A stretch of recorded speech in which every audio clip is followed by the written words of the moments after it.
வைகுண்டத்தில் தந்தை இந்திரனின் துயரை நினைத்து மனமுடைந்து தவித்துக் கொண்டிருந்தான் ஜயந்தன். அந்த வேளையில் திரிலோக சஞ்சாரியான பிரம்மபுத்திரர் நாரதர் அங்கே தோன்றினார். ஜயந்தனின் வேதனையை உணர்ந்த நாரதர், கவலை வேண்டாம் என்று நல்வாக்கு சொல்லி அவனை ஆறுதல் படுத்தினார்.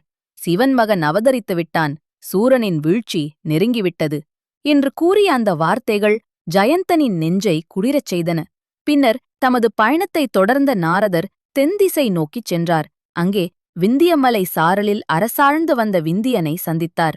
மேருமலையின் பெருமையை மிகைப்படுத்திப் பேசி அவன் கர்வத்தை தூண்டுவது போல் பேசினார் நாரதர்.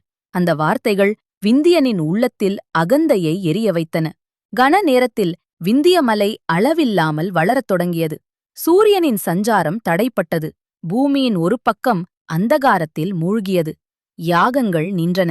முனிவர்கள் பரிதவித்தனர். தேவர்கள் செய்வதறியாமல் திகைத்தனர். இந்த பேரழிவிற்கு ஒரு தீர்வு தேவை என்பதை உணர்ந்த தேவர்கள், இனி ஒரே வழி அகஸ்தியரின் தவமே என்று முடிவு செய்தனர்.